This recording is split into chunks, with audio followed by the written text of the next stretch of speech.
Here we go.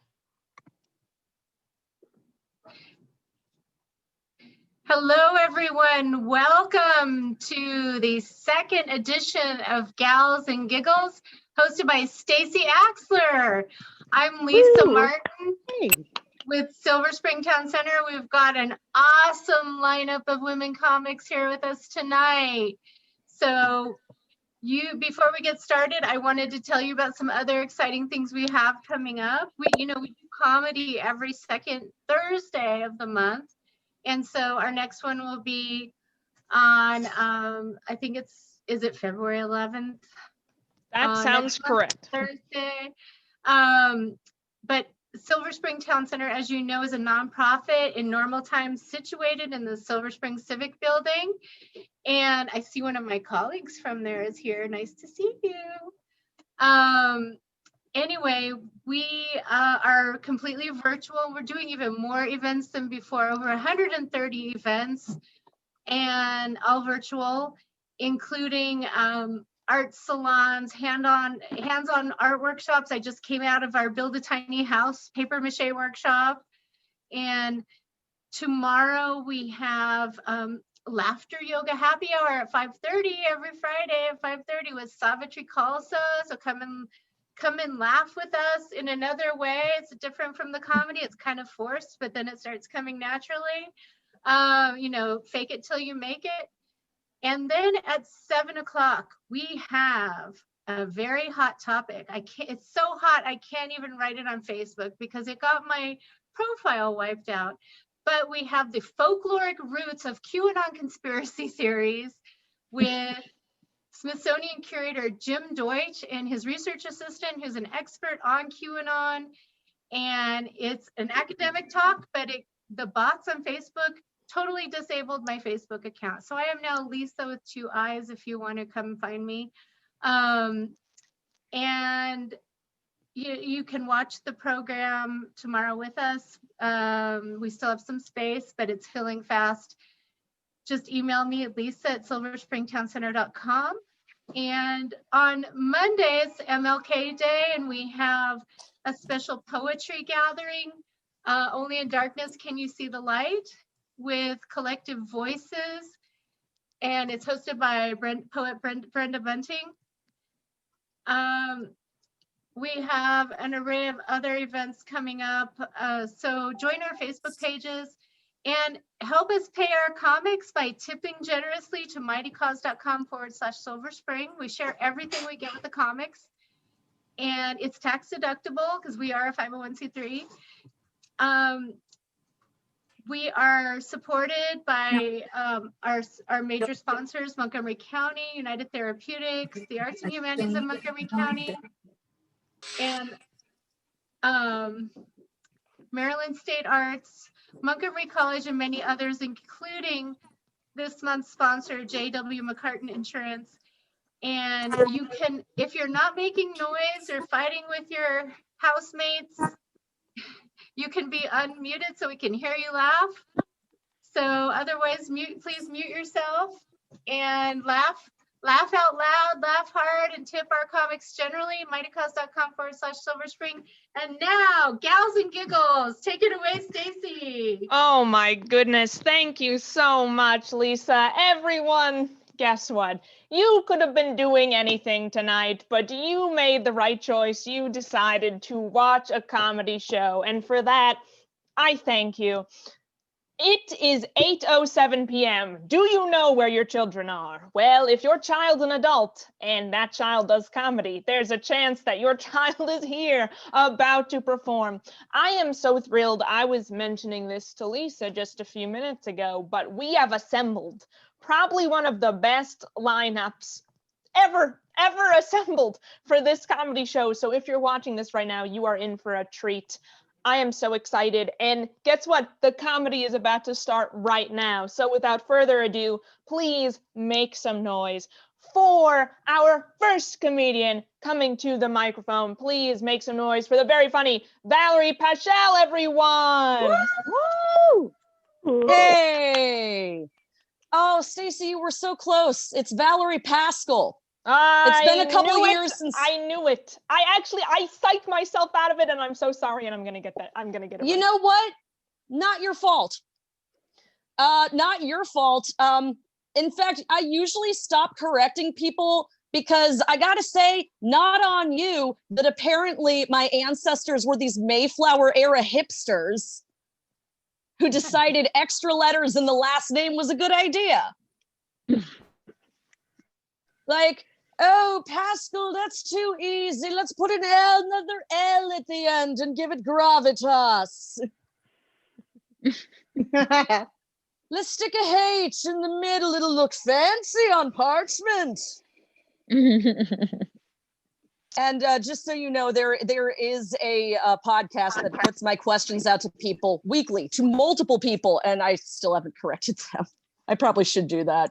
What do you think, Dimitri? Should I correct the Cooligans on how to pronounce my last name? Maybe. I don't know. Just see how long it lasts. Let's see how long it lasts.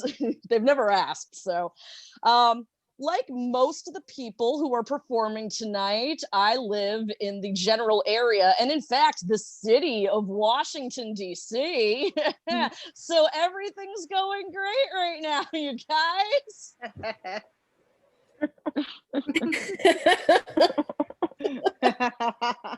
I really hope everybody has been doing some self-care, doing what they can to calm themselves down. I've been lowering the temperature by binging episodes of Black Mirror. Followed by all the Saw movies. But as you may know, there were some insurrectionists roughly a week ago trying to get into the Capitol, which was particularly fun for me because my girlfriend works for a news organization and was put up in the same hotel with a lot of these people overnight. But wait, there's more. My sister is an attorney for the feds, so she got called into the Capitol to help them arrest people.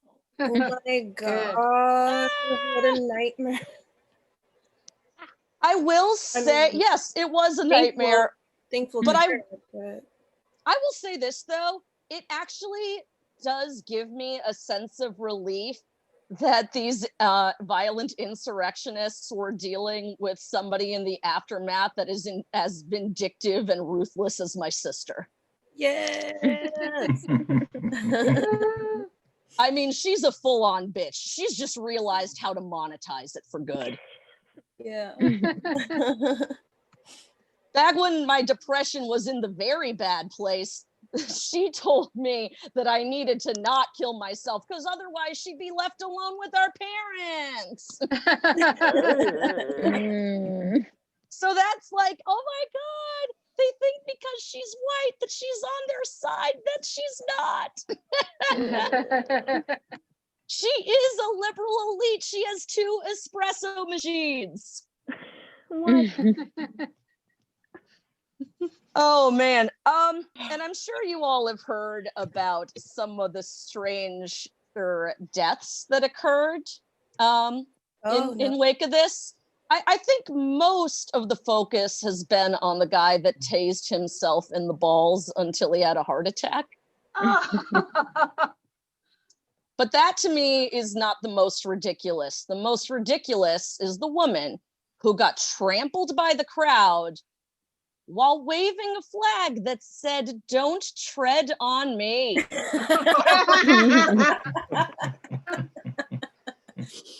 I'm sorry. Did Seth MacFarlane write that death? What the actual fuck? That's not real. That is a cutaway from Family Guy. That before it goes back to the real action, like she gets trampled and then roasted by some anthropomorphic chicken. Like, oh, who's foul now? You know. I don't watch a lot of Family Guy. But this is an improvement because I just got over having COVID, you guys. Woo! My month has been amazing. I had it in December. which meant that no, I did not go into Virginia to visit my parents for the holidays, which seemed to confuse them greatly. My mom was like, but we have these presents here for you. Should we mail them to you? Yes, you should. I can barely take out the trash. I'm not driving 5 hours to pick them up. Maybe you don't know this, but my dad is your husband, walking pre-existing condition. And I'm not trying to kill him. I'm really not. I'm a female stand-up comedian. He's not the parent I had a problem with.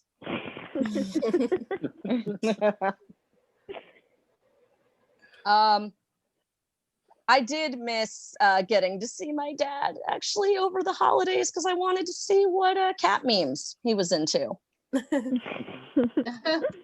And with him, that requires seeing him in person. Because he is the daddest dad to ever dad. And so when he wants to share his favorite cat memes, he prints them out. And then puts them up on the fridge. Next to the ancient aliens memes. In fact, he did. I should say, though, he actually did email me some of his favorite cats in Christmas trees memes recently. So I did get some memes via email, but I think that makes me the first person to receive cat memes in the form of a Word document. That's how he prints them out. I'll just finish a little bit with this. As I mentioned, I am a female stand-up comedian. I am a stand-up comedian in general, even though I'm sitting down on my ass right now. And I've mentioned the girlfriend. She is a transgender woman. So stand-up comedian, transgender woman. Sometimes in the same night, we both get called brave. Which she finds mildly annoying, and I find straight up ridiculous. To recap, my sister went into the Capitol with a bunch of terrorists with guns to help arrest them. I have a 3-minute bit about why fart jokes are superior to dick jokes.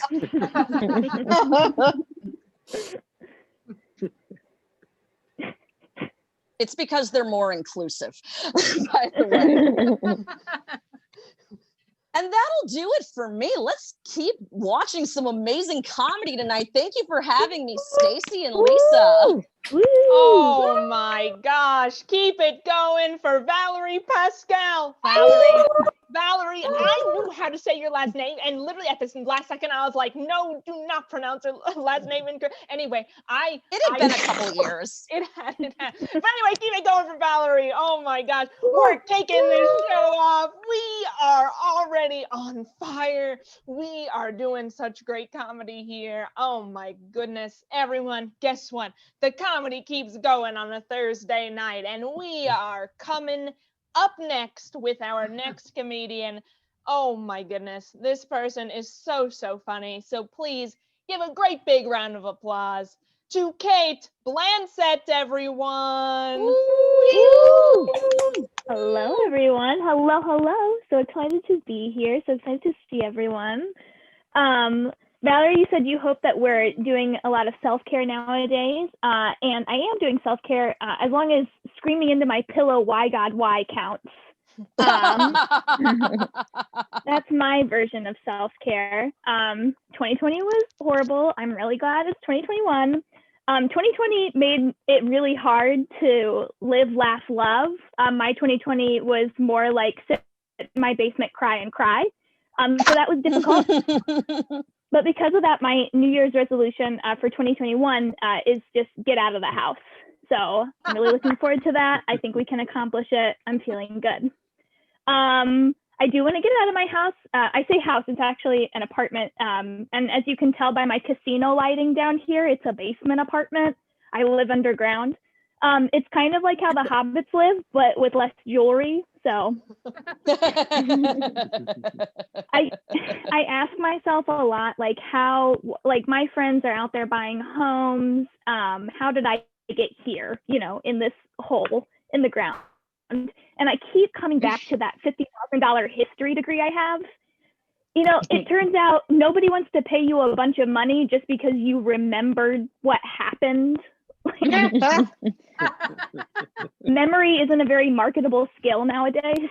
So I complain a lot about that, but I really shouldn't, because I have it a lot easier than my ancestors did as far as jobs go. Like my great-great-grandfather, he was a horse breeder, and he died getting trampled by his own horse. Oh. But I complain about a job that I don't even have to wear pants to. Like, it really gives me some perspective to think about it that way. I've been really mad at J.K. Rowling recently, just because of all the shit she's saying, and because like I'm a millennial, so like I grew up with Harry Potter. I really liked Harry Potter. All the characters are really inspiring to me. Like they taught me all these different life lessons. Like Hermione taught me like that as a girl, it's okay to be smart and bookish as long as you grow up super hot, you know? And Harry taught me that you don't have to be likable to have friends, you know? And Neville taught me that just because you're a Leo doesn't mean you're the chosen one, you know? All these very applicable life lessons that I wish she would stop ruining. A little bit about me. I'm a cat lady, not because I'm lonely, but because as a middle child of divorce, I believe that attention should be begged for. My parents did split, and they both got remarried multiple times. So I've had a lot of step parents in my life. I've had 5 step parents. And people ask me if it's weird that I've had so many step parents, but it's not. It's kind of like, did you guys ever watch The Fresh Prince of Bel-Air? And do you remember between seasons 3 and 4 when they replaced the actress playing Vivian Banks and everybody just had to accept that and move on?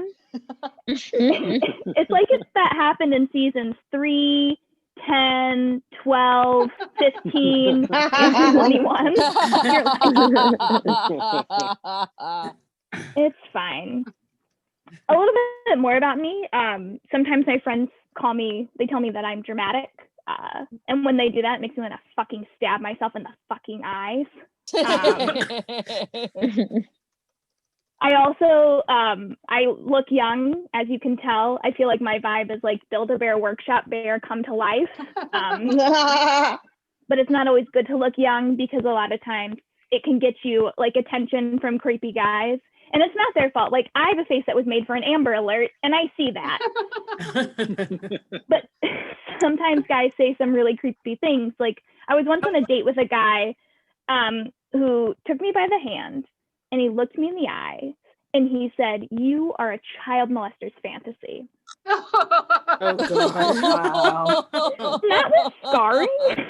It's okay. Don't worry. I ended up winning that relationship because relationships are definitely something you win or lose. But I ended up winning that relationship because I totally ghosted this guy right when he stopped responding to my texts. I feel bad for him though, because like I'm kind of a terrible ex-girlfriend. Like I'm such a bad ex-girlfriend because I'm so hot and so likable that I'm just impossible to get over. And I'm sorry about that. Yeah, I bet. Like I have one of my exes, he's still texting me. I got this text the other day from him and it said, "Please stop texting me, Kate." Oh. Like, okay, wow. Guess you can't keep my name out your mouth. You know what I'm saying? I don't know. I'm dating somebody new now. He's super nice. Things are going well. He asked me to move in with him. And I stopped him and I said, "Are you sure you're ready to make this commitment to me?" And he said, let me put it to you this way. I'm not the kind of guy that takes a dog back to the pound. Oh, And I was like, I hope you're the kind of guy that doesn't understand metaphors then. Because that's the most indirect way anyone has ever called me a bitch. Like, we did end up moving in together. We live together now.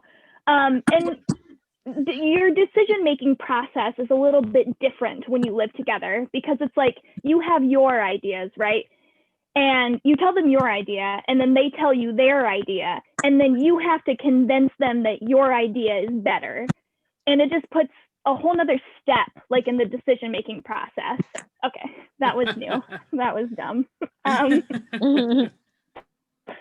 end on this. It's a little, like I said, I am dating this new guy. We live together, but it can be a bit weird because him and my brother have the same name. So it makes things in the bedroom like a little bit awkward. You know? Because my brother was so much better. Like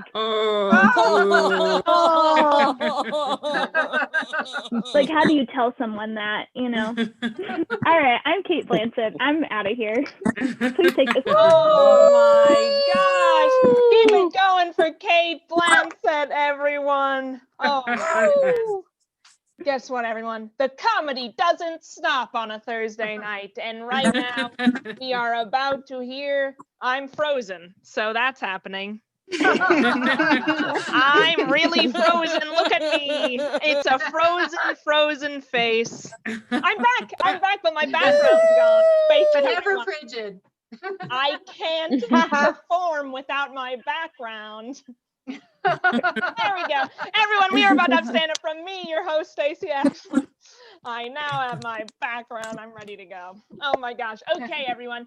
By a sound of applause, and if you're muted, I guess I can't hear you. Who misses going outside and talking to people? Oh my gosh. Most of you.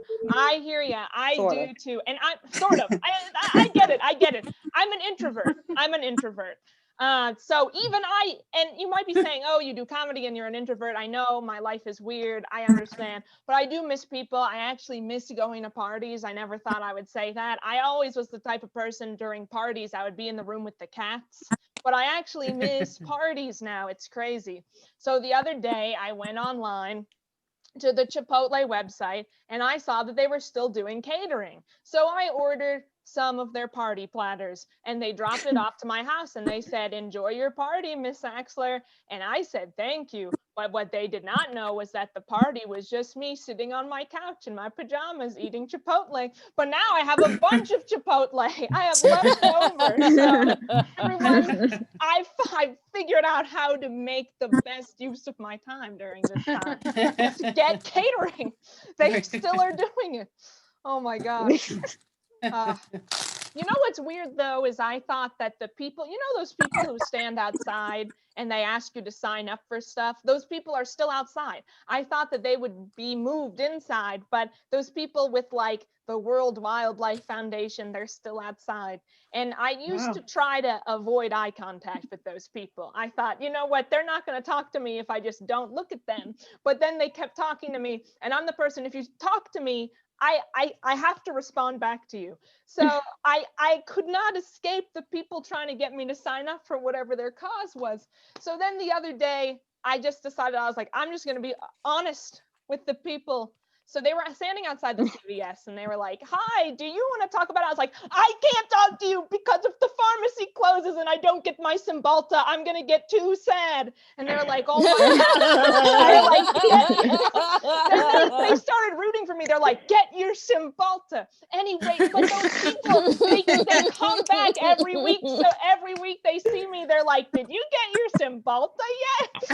Like, I have my Cymbalta, World Wildlife people, and I'm still not signing up for your cause. I probably will sign up for my cause the next time because it actually touches me that they remember and care about my mental health. So they're nice people over there. The one on Wayne Avenue, very close to the Silver Springs Town Center. Right. Oh my gosh.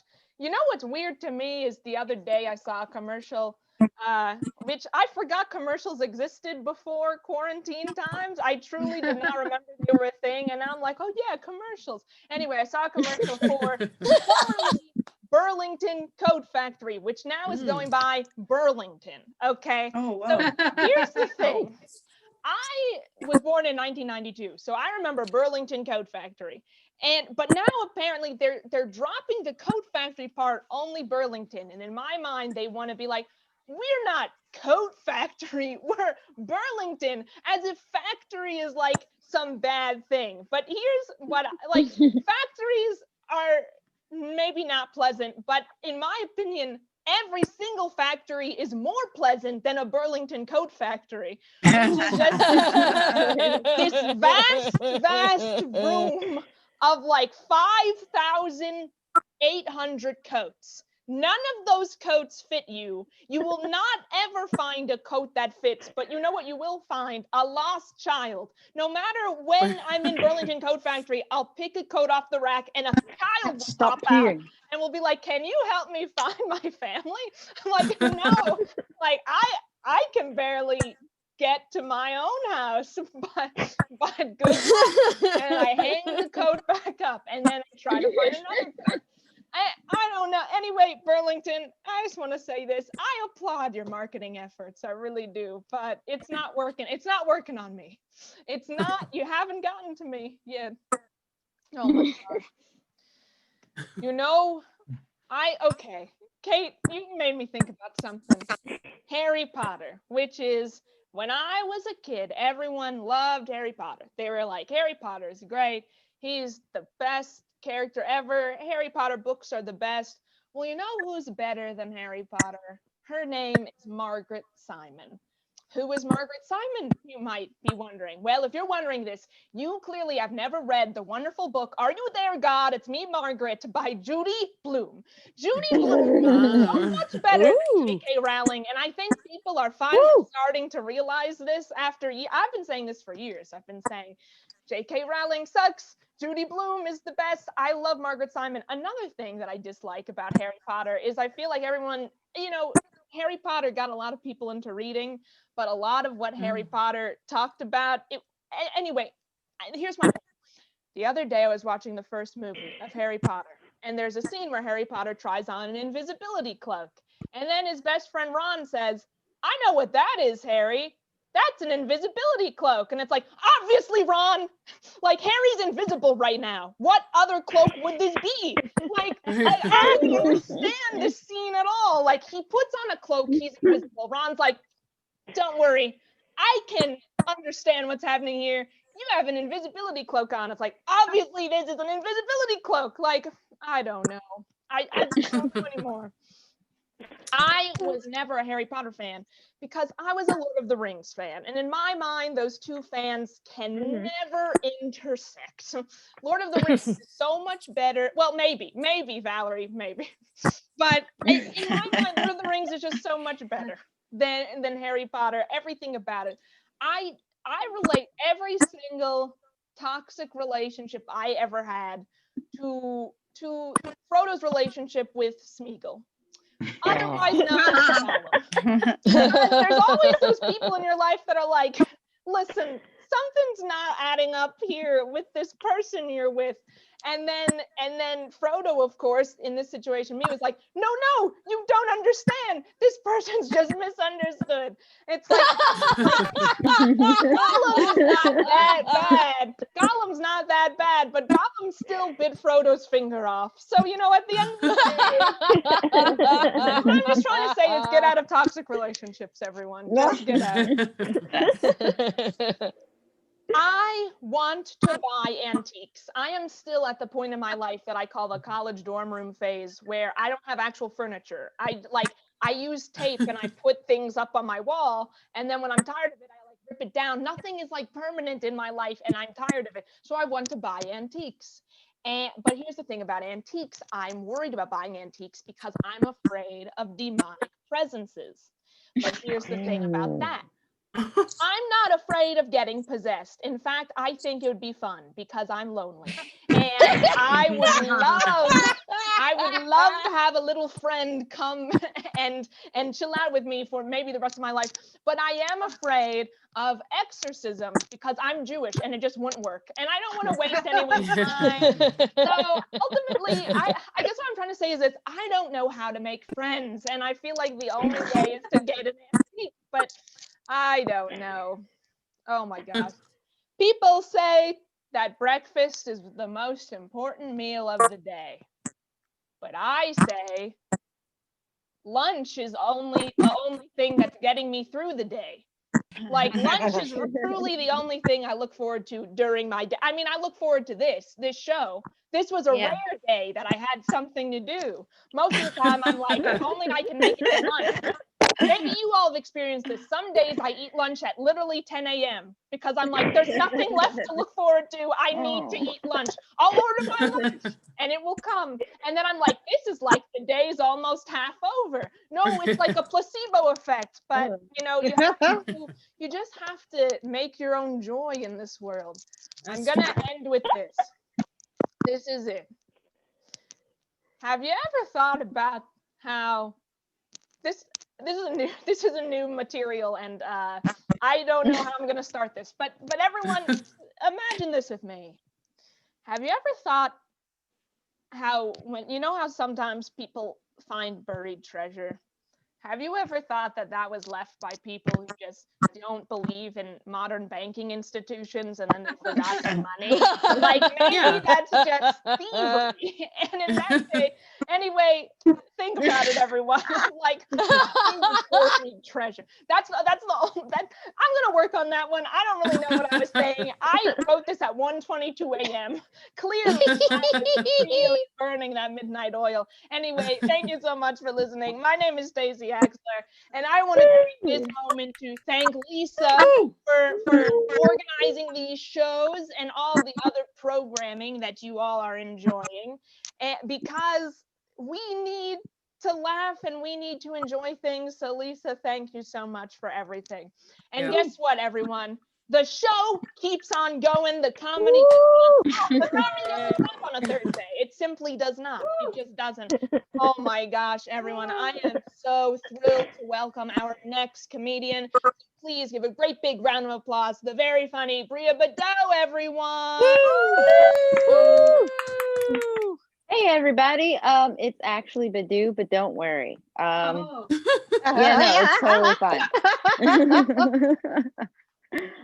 Guys, I had a prepared, not a prepared list, I knew what I wanted to talk about, but then I came across this show that I just finished watching called Bridgerton. Oh, yeah. I need to talk about this with somebody because I have a lot of feelings and observations about Bridgerton. I think it's beautiful that they have a very diverse cast. I love that the queen is a woman of color. I'm here for the wigs and the outfits. Yes. What I'm not here for, though, is the fact that none of these people have taught their idiot children how sex works. So this main character really thought that her husband couldn't have children and didn't realize he was just pulling out. And so she had to talk to her maid to ask her how babies were made. And so she's really out here having sex with this duke. She's a duchess now. And this man's catapulting off of her vagina to come everywhere. He's coming on the floor. He's coming on the stairs. He's coming in the grass. And the only thing I could think about is who has to clean this up? These poor people just have to follow him around all day and just wipe up the mess and then get ready for dinner. I'm like, can we get him a dish? Can we put a thimble on the nightstand to alleviate this a little bit, put some hankies or something somewhere. I need some sort of recourse to just come all over the place. And she was just like, oh no, this is normal. He can't have children. And the only way that she could test this theory out is to get on top of him and actually ride him to finish. And I was like, you could have just asked. Like very weird. I don't understand it. I mean, I'm here for it. It's very hot. You know, everybody was talking about it on Twitter, and I was like, oh, the girls are horny. And I was like, no, it's pretty sexy, you know? This guy taught her about masturbation. Could you imagine like just being in a courtyard one day and like being like, oh, like what do you mean touch yourself? Like, ooh, like I touch myself, and then this guy has to sit here and he's like, yeah, touch between your legs when you get home and don't stop until you feel something. Like it's insane. I love it. I wish I could have been alive at that time. It's essentially Gossip Girl. I don't know if anybody's watched the show, but it's essentially just like very scandalous Gossip Girl with way better actors. I love it. But I just had to get that off of my chest. There's a lot going on with the semen in Bridgerton. Like, I don't understand why everybody's having sex just never on the bed. People are having sex on the side of buildings. They're having sex under stairs. They're having sex on the stairs. Like, these are very expensive outfits, and we're just gonna like Monica Lewinsky all of this. Fuck it, right? We're rich. But that's my whole spiel on Bridgerton. Let's get into some jokes. Woo! I, like a lot of you, are from or is living in Washington, D.C., and all hell broke loose last week, which, I mean, you would think we'd be used to by now. But I must say, as a woman of color, that was the most beautiful display I had ever seen in my entire life.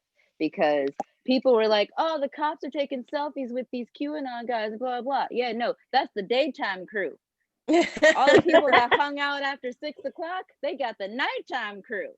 They got to see the real DC Police Department and how they work. They're busting people's heads wide open. I saw a lady get tackled down there for no reason other than the fact that she was white in there and didn't have a mask on. It was beautiful. This is my tax dollars at work. Like, and the next day, everybody was like, oh, this is so sad. No, it is not. The happiest thing I could have ever seen was seeing this racist white man at Reagan National get recorded while he cried about being put on a no-fly list.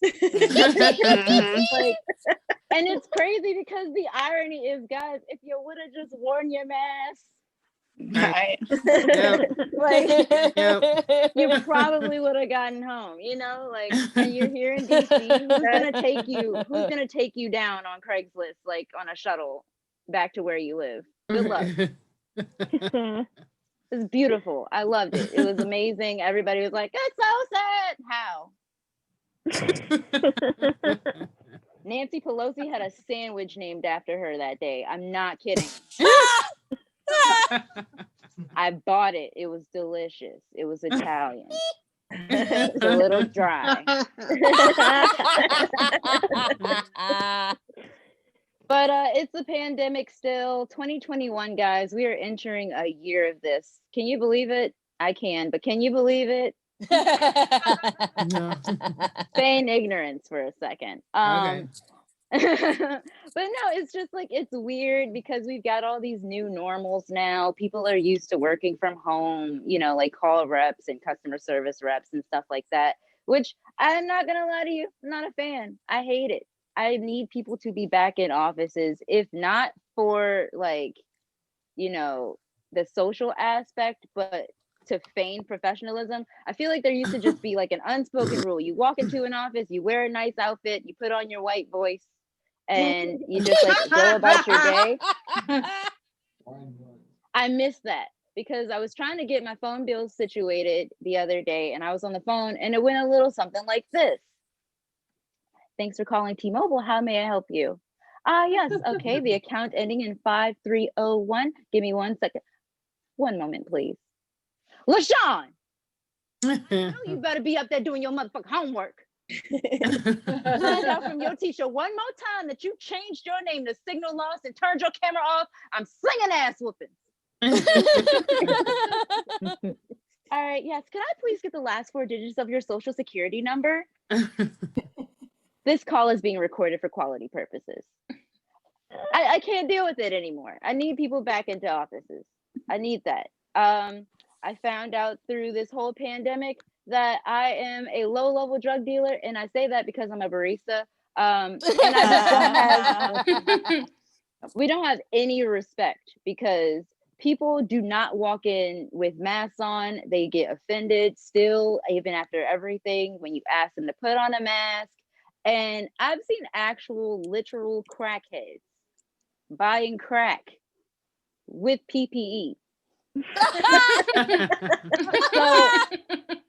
at this point, it's like, all right, we don't have any respect. And so after this, I am signing a petition. Please sign my petition to get baristas guns. Because I truly think that will make a difference. Like, it's crazy. Like, I could lose my job if I put like 2 Splendas in a coffee as opposed to sugar. Meanwhile, a cop could put like 2 bullets in a kid and he still has a pension. And my hours are getting cut. True story. Yeah, no, it's crazy. The pandemic's really thrown people for a loop. It's definitely thrown me for a loop, you know. A lot of people still are very elitist and are on their high horses. There's been this whole like women on OnlyFans are whores and all kinds of debates and stuff. And I'm just like, you know what, Greg? If somebody's gonna pay $10 for a picture of my feet, that's totally fine. Because I made a woman's cup of coffee the other day and she went to the fucking register and was like, here is $1 for a tip, but I want 25 cents back. Normally I give a whole dollar, but today I'm being mean. Oh man. Oh. No. Ooh. So you can hit me on my OnlyFans I'm kidding. It's crazy. Like it's insane. Like the patriarchy still is just like in full effect. And it's like, these are just the ugliest men. And if it's one thing that an ugly man has, it is the audacity. Mm-hmm. You gotta admire it about him. You know, it's like, hey, I'm Greg, I'm 5'6", I have a 2-inch penis, I live with my mom, and I only date 10s. Like dress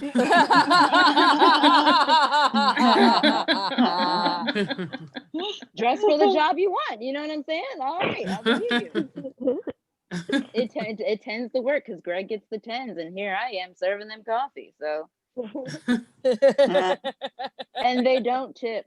But no, like I learned a lot about myself though throughout this whole thing. I learned that I can't date younger people. Even though I look young, I am just too old in the brain. Younger men are terrible. They've got very, very crappy pop culture references, and they only know people who've died of lean overdoses. I'm not a fan. I was on a date with this kid.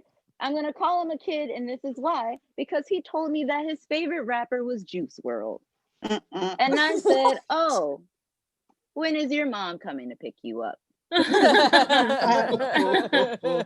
can I have her number? Because I'm fucking the wrong person.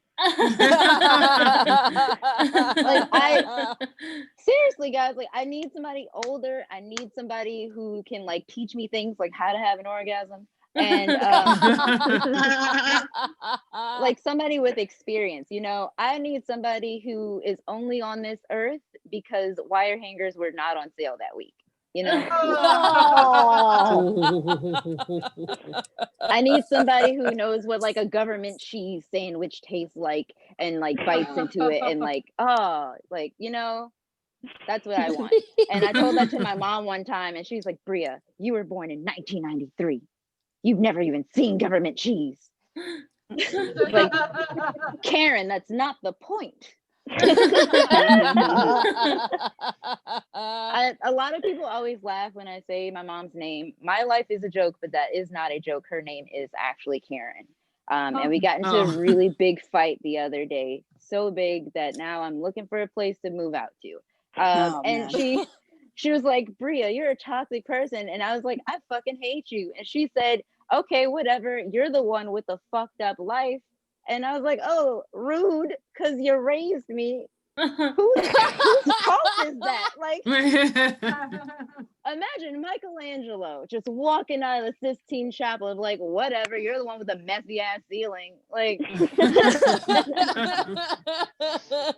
okay, weird flex. but all right. Guys, that is my time. Thank you so much, everybody. Have a great night. I'm Bria Badu. Oh my gosh, keep it going for Bria Badu, everyone. Everyone, guess what? The comedy does not stop on a Thursday. It just doesn't. More comedy is happening. I am thrilled to welcome our next comic come into this show, so please make some noise for the very funny Violet Gray, everyone. Hello, everyone. I hope this finds you well. We've had a crazy week. I feel like every nation on the globe had their phones pointed toward America like World Star.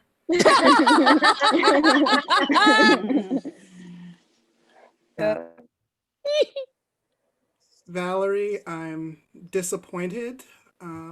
If you were going to get COVID, you could have done your duty as a citizen and coughed on Mitch McConnell.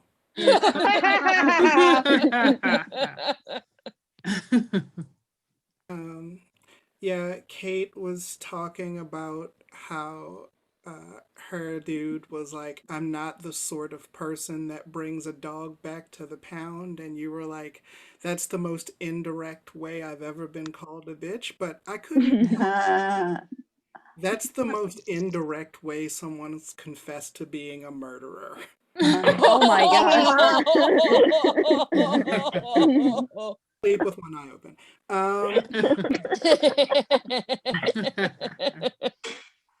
Stacey was talking about you got accosted by the World Wildlife Federation. Fun fact about the World Wildlife Federation. They are the reason that the WWE had to change its name to the WWE because they used to be the WWF. It was a really interesting negotiation. If you've ever watched that negotiation where they finally won the lawsuit, Vince McMahon made his case, and then the lawyer for the WWF hit him with a folding chair.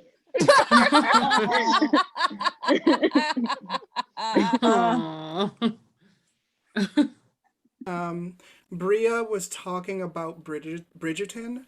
Fun fact, the Duke from Bridgerton, there's now a clamoring for him to be the first Black James Bond.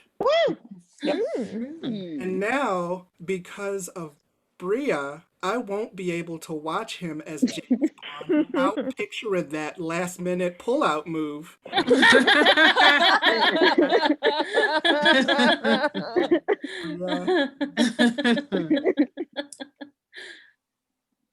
I couldn't help. Stacey was talking about the invisibility cloak that Harry Potter had on.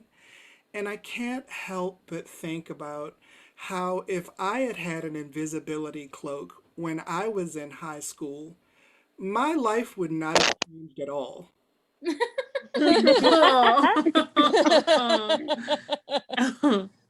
I would have been like, it's me, and they still wouldn't have. So, as more vaccines are being administered, finally, slowly but surely, people are going to start going outside again, and people are going to be able to date more freely. So I thought that I would help you out, and I looked up some dating websites.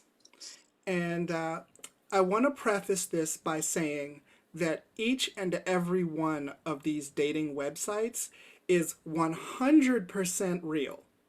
You can look them up. Okay, so let's start with seacaptains.com. Seacaptains.com is a really website. Or if you want to date a sea captain, imagine he's the only man you want to come home with crabs.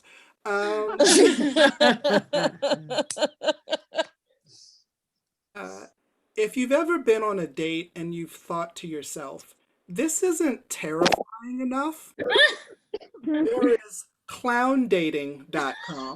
If you're interested in dating a clown. Let's see. There's Hot Sauce Passions in case you want to date a black person. Oh.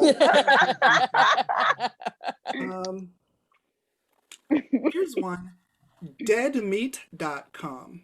Oh. This is a website, a dating website for morticians and undertakers. Which sounds creepy at first, but you gotta understand, he'll appreciate you. You can just imagine him sitting across from you at the table like, damn girl, look at you moving around and breathing and stuff.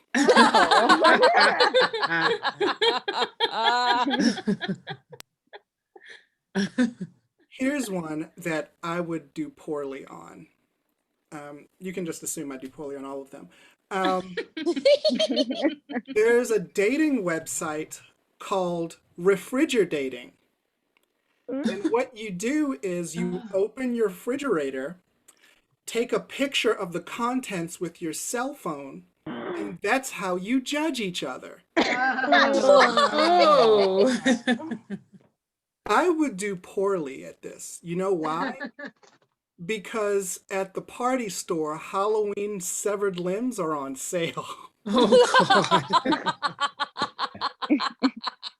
God. Speaking of dating, I've been, trying to lose weight because I've gained that COVID weight in my problem areas, which is mainly just like my body. And I'm pretty sure my eyelashes put on a couple pounds, but I'm trying to be more cognizant of the things that go into my body. Here's something none of you wanted to know. If you've ever had artificial raspberry flavoring or vanilla flavoring, the active ingredient in that is called castoreum, and that can be harvested from the rectal secretions of a beaver's anal glands. Now, Ugh. Thank you for sharing. have fun on that Sunday. Now, I have questions. First of all, how'd the guy find that out? What exactly was he doing when he discovered that beaver butt juice tastes good? Did he be on a registry? And my other question is, purely from an evolutionary standpoint, how are beavers not extinct? Like, how does this survive with no natural defenses and an ass that tastes like dessert?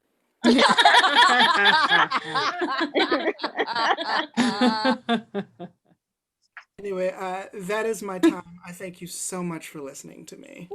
Oh my gosh, keep it going for Violet Gray, everyone. Everyone. Guess what?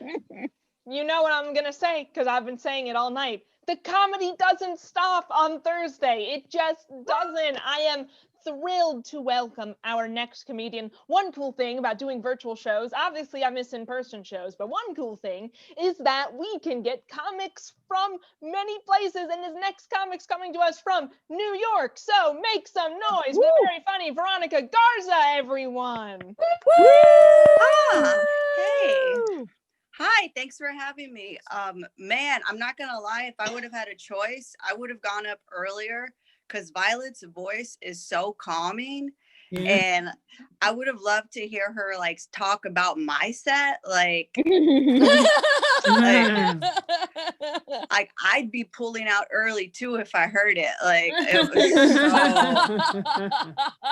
that just me. Anyway, everyone else that she said your name, I'm jealous sexually. So calming. Like I was like, I put on some little birds in the background on YouTube on silent, and I just listened to you. I never really got like ASMR, but I get it now if it's you. Man, I am. Man, I gotta get outside more. This fucking pandemic, I don't get to flirt, so I gotta get it all in my set. Like that one was for Violet. Like Bria was talking about how she needs a woman. You see me, I was like, I volunteer. I'm in a relationship. I just got so much flirt energy I gotta get out. I apologize. All of you are lovely. I'm happy to be here. Man, like it's a strange time. Let's it's weird because we're at the end of like a horrible time, but let's go really quick to like the beginning of this horrible time 4 years ago. Was it November 3rd, 2016? It was super sad for everyone, but for me it was extra difficult because my girlfriend and I had sex that evening, and I don't know if y'all know how difficult it is to make a woman orgasm after Trump has won the election. It's hard. It's very hard, so to speak. But I did it because that's what lesbians do. And we build furniture, right? For instance, the bed we had sex on, she made that. That's how that went. I feel like you can tell by the way I'm yelling into the microphone that I'm over 35. That's how we do it. I don't know. You can hear me. I'm still gonna yell. This is what we do. Thank God I'm not on my computer. But my birthday was last month, and to celebrate, I went to take myself to a bakery down the street to buy this tres leche cake, very delicious Mexican cake. As soon as I asked for it, the baker told me it is $75. So I put down $25 and asked him to give me one leche. I was like, uno leche, like, do you have any expired leche back there? Like, throw that in the box, right? Like, also, like, whose leche is this for $75? Like, should be Selma Hayek. That is a high grade amount of money, is all I'm saying. I talked about my girlfriend. Yes, I'm gay. When my mother was pregnant of me, she actually played softball. So I've been gay. I've been gay since before birth, which is a very interesting way to tell people. And I remember my parents had a hard time accepting me being gay, but I do remember the moment that they accepted it.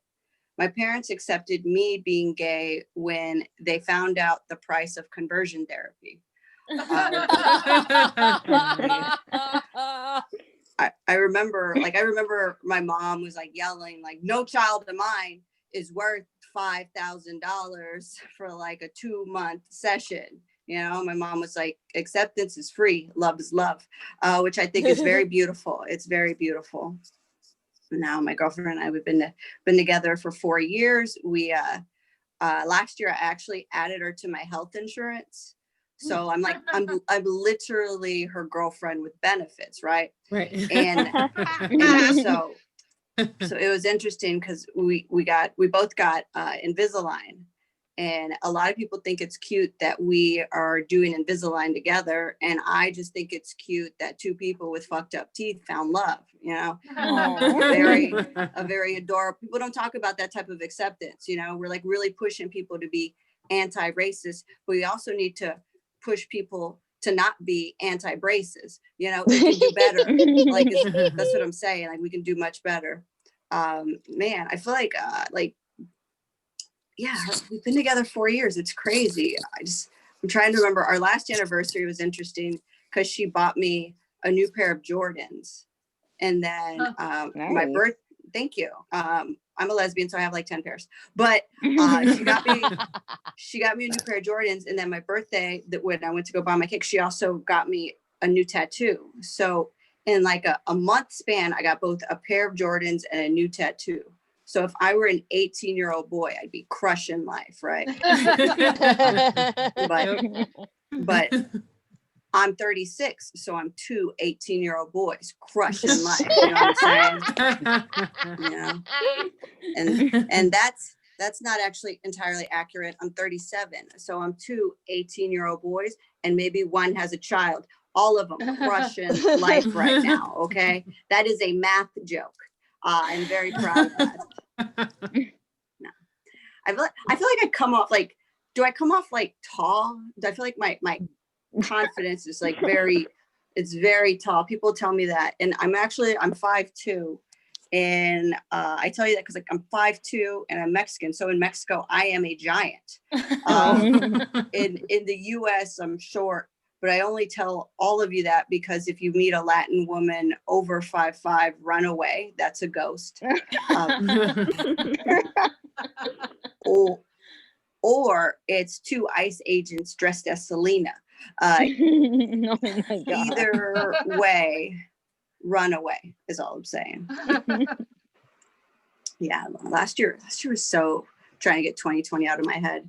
But it was cute because actually before everything was shut down, I took my girlfriend home to meet my parents and we all went to the zoo together. It was really cute. It was my Mexican mother, my Mexican brother, his Mexican wife, their 2 kids, also Mexican. And he likes me to tell you that they're both his. Mexican me and my platinum blonde white girlfriend. So before we went into the zoo, my girlfriend was like, can I push your nephew's stroller? And I'm like, by all means, yes. And I don't know if everyone understands how rich we looked right there. You know? Oh. You know? Like I felt five that day. You know what I mean? Like that's how good I felt. And this has been fun. Thank you all so much. I'm Veronica Garza. Woo! Keep it going for Veronica Garza, everyone. Everyone, you know what I'm about to say, and that is that the comedy doesn't stop on Thursday. It simply does not. I am thrilled to welcome the next comedian coming to this show. Please make some noise for the very funny Reva Riley, everyone. Hey everyone, thank you so much for being here. I'll dive right in. I've had such a strange upbringing that I was weird before I was even born. See, my dad is a great big white guy, which you could tell the second I came on screen. But my mother is actually Indian, Gujarati specifically. My parents got married over 40 years ago. That was before interracial marriage was cool, or at least legal in West Virginia. And their marriage has produced 4 hybrid children. So my siblings come in a rainbow of colors. I have a brown sister with reddish hair. I have a tan sister with natural highlights, and I have a pale but dark-haired brother. They're all very beautiful, and they all look appropriately mixed race. And then there's me. I look like a hardy medieval peasant girl who's survived many harsh winters. It's so stark that people ask me after performances if it's true. And at first I was offended, like what kind of idiot psychopath would make up such an unlikely ethnic background? But by the 12th time, I had to acknowledge that white people lying about their race is so common that people kind of expect it. Unfortunately, my parents couldn't make it tonight, so you'll just have to take my word for it, I guess. And despite the existence of mirrors, I didn't realize I looked like this for a long time. And that's because our mom made the fascinating decision to raise us as Indian children. She went all out. Like, we're all vegetarians and we're all good at math. So imagine my shock when I got to school and no one could tell I was Indian at all. I had a full-on kindergarten crisis when I realized, oh my God, am I white? Ah, sweet Ganesh. Now, the reason I invoke Ganesh is because Ganesh is the god of overcoming obstacles. This is one of the many things I learned as the only white kid in Hindu Sunday school. My religious education was difficult at best. Like, one of the most common activities that we do in Hindu Sunday school was put on skits about the various gods, and I played a demon in every one. My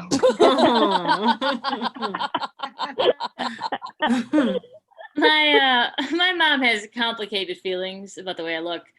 She wanted a daughter so bad, and I was her first, which is probably why she had two more. When I was an infant, people would see a brown woman with a white baby, and they would assume she was my nanny. And I've been trying real hard to come up with a joke for that because it's pretty grim, isn't it? That is a great joke. And I was a huge baby, like one of the horror stories that women speak about in hushed voices at Lamaze class. So my mom basically gave birth to a human watermelon, only for white people to believe she was beneath me. Anyway, we're totally fine. No weird family dynamics or heavyweight baggage. That's all cool. And despite everything, I am my mother's daughter. And she wanted me to know where I came from. It's in my very name, Riva, which is spelled R-I-V-A. My mother chose this name for me because it was, in her words, a white person-friendly version of a traditionally Indian name. But what my mom didn't know was that, as it's spelled, my name is most frequently given as a Hebrew name. And as one of the many Jewish people I've accidentally tricked into being my friend over the years has told me, I look vaguely ethnic in a plausibly Jewish way.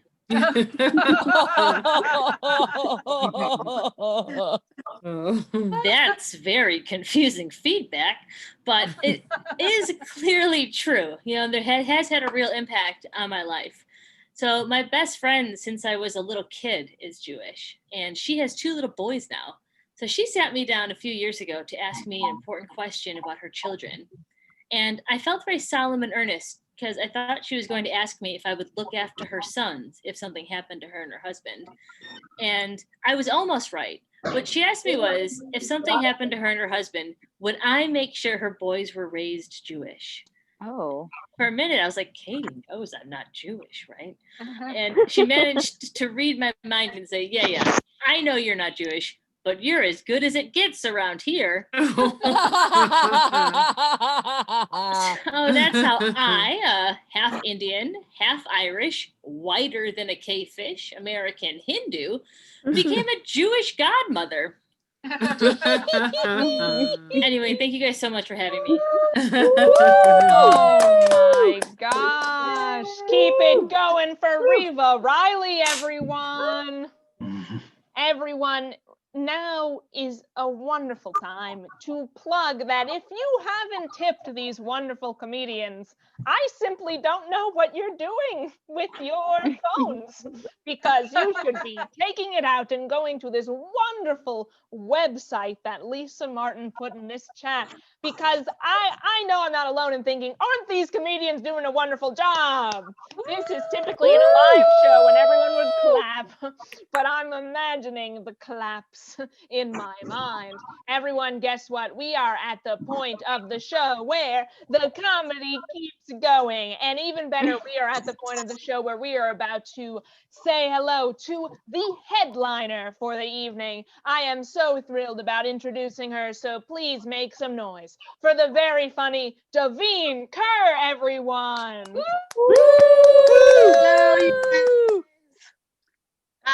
I too, I just finished watching Bridgerton. Episode 6 was amazing. What is this happening? Kirk. I just finished watching Bridgerton too, and pretty much they should rename the show and call it the most elegant yearning for a cream pie of all time. Yes. She just wants it. I like the show, everybody talked about it, but the only thing I didn't like is that they normalized men coming too fast and never finishing the girl. And that's not right. And it's not an editing cut. Some people were defending it. No, it's like 3 pumps is done. That's unacceptable. All right. It should not be on Broad TV. All right, back to more about myself. I mean, obviously, just by looking at me, you can all tell I'm French Canadian, right? Yeah. So I grew up in Canada, and I never hear from my friends. I mean, like all of us, we all have asshole friends, right? So they don't like your posts, they don't support you and all. But every time something bad happens in DC, that's when I hear from them.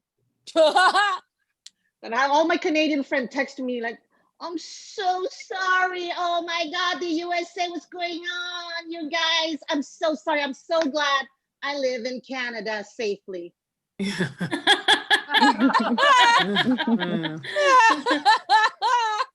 Like, bitch, nobody cares about your safety. Like, if I hear about a tsunami or hurricanes in other country, I don't go to them and be, I'm so sorry you're drowning and there's sex trafficking. I'm so glad I'm comfortable in Virginia. That's obnoxious. You can tell they have free healthcare in Canada because they're not afraid to die, because I would go and punch them after saying stuff like that. It just makes me mad, you know. It's people makes me mad in general. I mean, and now during the pandemic, I mean, I'm bored out of my mind, so I'm collecting calendars now, like cute little calendars that have floral prints and all, because, you know, if you stay home all the time, you buy nice fancy loungewear. You have a nice silk pajama or velvet. Is it just me? I'm just bougie. I'm sorry. Well, I posted like my fancy calendars online, and a lot of people wrote, I did not know it was a thing. Like, why do people need some sort of announcement? You know, like, this is a thing, everybody. Now people are all investing in calendars. You know, like how everybody watched Queen's Gambit and everybody's buying chess games now. Woo! Well, I feel like after my post, everybody's going to buy a calendar. And I think I should start a cult where I'm going to tell people, if you want to look skinny and young and fresh, you should bathe in your own period blood, and it's going to be nice. And let's see how many people follow it, because I'll just say it's a thing. Just do it, everyone. You know? Anyways. I just happen to like calendars, that's all. Anyways, growing up in Canada, it means I'm trilingual because I'm a Cambodian refugee, and I speak French and Alabama French and English.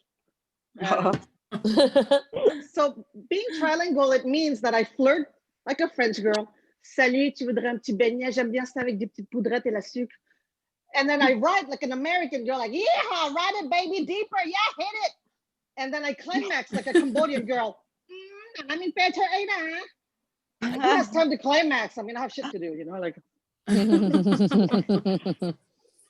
I have 2 kids, and I delivered them both vaginally.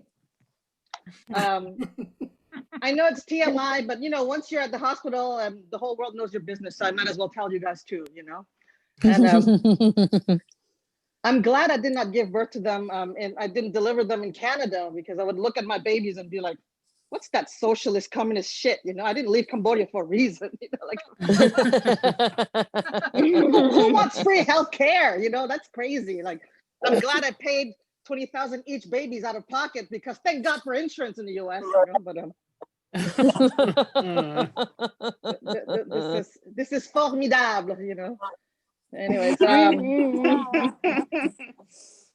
this pandemic is interesting. I look outside and I see a lot of my neighbors.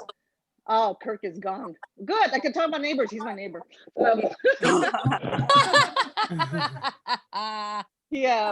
My neighbors, they all decided to build a deck. This is the time to build a deck. Everybody's losing their jobs. People are struggling. Single moms are struggling. But my obnoxious neighbors are all like, let's build a deck. Because, you know, they're standing in their house and they say, we have flooring with walls. And now we should get more floors, but without walls. Because that's important. That's what we need to do. We need to,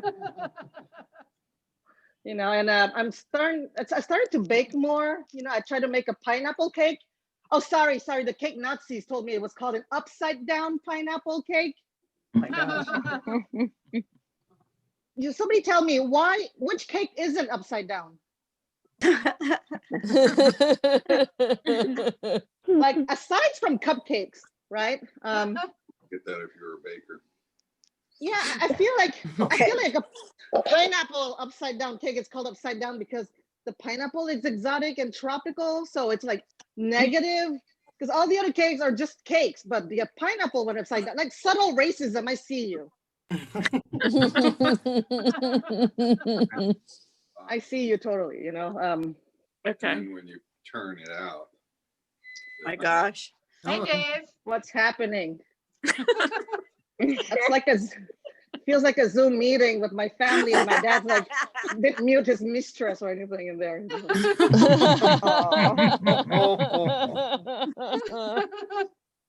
You know, my parents don't understand anything about politics. Not only they're victim of propaganda, but because they don't speak well either English or French, they watch all that bullshit and they still vote for Trump.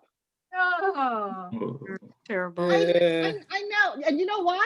Because they say we need a bad guy that will scare a dictator in Cambodia. We cannot, like he would care Really? about, yes, like he would care about anybody in Cambodia. They're like, we need somebody scary for him. It just makes me mad. And I saw some moronic Cambodian Trump supporters chanting with a little drum and with white guys that are ready to deport them at any time. yeah, And they're chanting like, 4 more years, 4 more years. And I thought, white people, you guys have the privilege to be exposed. You're represented. So we know that there's some good guys and there's some bad guys, but Cambodians, nobody know about them. I cannot afford having Trump supporters Cambodian when people don't even know about Cambodians. I am fighting so hard to represent something that nobody knows and gives a fuck about, and they're out there chanting 4 more years. Or her people. You know, our dictator in Cambodia wanted to make Cambodia great again and see what happened. Yeah. Yeah. Yep. Anyways, I'm sweaty. Can you mute your microphone, please? Because, you know, if I hear a Barry White noise, I don't know, it's just too arousing. it's just more noise. Must focus. Must focus. Oh, I started writing songs to my friends. You know, it's COVID. I have time to write stuff, and I have a friend. I mean, the pandemic made me realize I hate everybody. You know, I see everybody organizing like Zoom shows and meetings with their family for Thanksgiving and all. And I'm like, I'm so glad I don't have to see anybody. Yes. I'm so glad that my marriage is a love marriage, you know, because when I watched Bridgerton, I was like, what? Even white people married for money and status? Wow. Like that's amazing. You know, like, even as of recently, like I have a lot of neighbors who are just gold diggers. But anyways, my point is, I'm so glad it's a love marriage, because being stuck with this guy every single day, you know, the only thing that sucks is that I've gained like 10 pounds from eating my pillows because I have to have sex quietly because the kids are always there. I'm so glad we have door locks, you know, and earmuffs and I need to be careful on Zoom. My kids are on Zoom all day for school, and I can't walk around naked in the kitchen anymore. That sucks. But anyways, and I was starting to shop for like the iPod. You know those pods when people move, they put them in a driveway, they put their stuff in. I need that to go have loud sex with, like, you know, my husband or whoever wants to meet me that day. You know. So. Now I know why people have sheds. Like it's nice. I really wish I had a shed for personal space. That would be really great. But I think there's also, sorry, I'm all over the place. I was saying that I was starting to write songs, you know, because I'm cleaning out. I'm doing this Mary Kondo thing, and I got rid of a lot of stuff from my house, and I also got rid of many friends, you know, especially long life childhood friends. Because, well, here's an example of a song I wrote, like something like loosely. I know we met when we were 7 years old. I love you so much, and I promise you would be friends forever. But I hate your kids. I hate your kids. They're half him, and you have to pick a dumbass. Don't you hate all your childhood friends picking a dumbass, and their kids are as stupid as their spouse? So now I lost all my friends because they just. That dick wasn't that good, wasn't it? You should have waited. You should have waited, you know. Like I don't know. I like I said, I'm glad it was a love marriage, and I waited for that because my parents kept on forcing me to go into an arranged marriage. You know, I had suitors coming to my house. You would see a guy. There was a guy. His name was Prelam. That means early. Very promising. And he would look at me and some guys would come in and right away disqualify you. And I'm like, what, I don't look nasty enough to you? Like, my parents were right there. And what kind of inconfident, what kind of dude goes and agrees to have their mom pick their wives for them? It's like, what, you're going to have sex and be like, oh, thank you, mama. I'm banging the pussy you picked for me, mama. Thank you so much, mother. That's exactly good pussy. Thank you, mother, for picking this pussy for me. Like, I think that's pretty messed up. But anyways, I don't know if I don't know how long I've been talking. Did she flag me yet or not? Not yet. Not yet? Oh, cool. Going. Very nice. So who's playing chess here, everybody? Woo! What about Bridgerton? Oh, What yeah. about Queen's Gambit? Yeah? Yeah. I started drinking alcohol because of Queen's Gambit. Yes, and I'm a Buddhist, and I used to never drink alcohol, but now I'll blame it on fancy white people playing chess because, that's a... You're playing it every day? Cool. That's awesome. I don't know. I mean, everybody talk about masturbating during the pandemic. I mean, now I'm getting back in the groove a little because the first few months I was so depressed. I mean, even my hand needed to file for unemployment, Oh.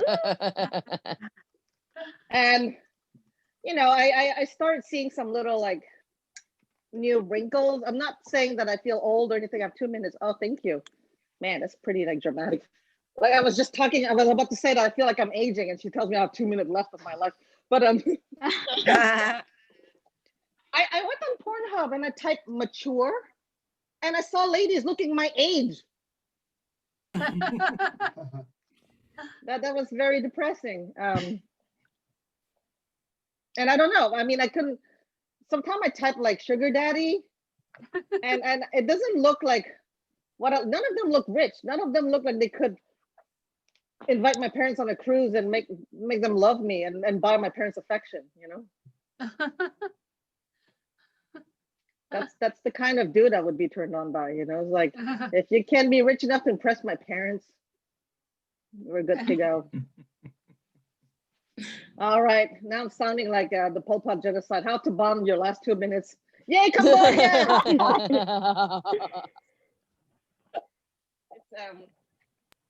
See all of you guys, seriously. And I'm glad Lisa's fine, by the way. I was worried yesterday. Why? Why were you worried? Because you disappeared, and I was like, oh no, what did I do? I'm always there, Yeah. So I'm glad you're okay, seriously, because I wasn't. I've been. I don't know. I think I've covered pretty much everything. I'm gonna go back to cooking and making white gazpacho because, I want to learn about.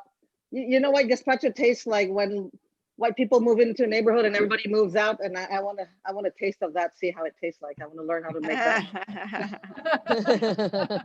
I'm no kidding. Spice at all, right? No spice at all. You guys were awesome. I think that was my time. Thank you so much. Oh my gosh. Everyone keep it going for our headliner, Davine Kerr. Everyone, I know that you know what I'm about to say, but the comedy does keep going on the Thursday, except we are about to go into what I like to call an intermission / the show is over. It's not the show is over, but the comedy isn't over. The comedy keeps going in a future Thursday. So Gals and Giggles, this is the second of a 3-part show. If you like this, I'm echoing. I hear myself. I hate the sound of my own voice. Imagine being me and living in my world. I have to hear myself talk constantly. But the next show is February 11th. So if you had a good time tonight, you can come back February 11th. And I am going to pass the microphone, so to speak, to Lisa Martin to talk more about other events and cool things. Thank you all so much for joining us tonight. You can still tip our comics generously at mightycause.com/Silver Spring. We share all of the tips with our comics. And as Stacey mentioned, we will be back for the third in this trio of Gals and Giggles on February 11th. So every second Thursday of the month, it's easier to remember. And then we will have Superhero Comics with Wayne Manigo hosting. And that will be starting in March, second Thursday in March. So join us for that. And as I mentioned, tomorrow we have the folkloric roots of QAnon conspiracy theories. So if you want to kind of get into the brain of these people, Yes. you know, we can joke about them, but if you really want to dig deeper into the brain of these people, join us for this program with Smithsonian curator Jim Deutsch and his research assistant, who's an expert on this, tomorrow. My email is lisa@silverspringtowncenter.com. And I hope you join us for this and more laughter yoga happy hour tomorrow at 5:30 as well. Thank you again to Stacey for hosting and all of our wonderful comics. Give it up for the Yes, thank you to all of our comics.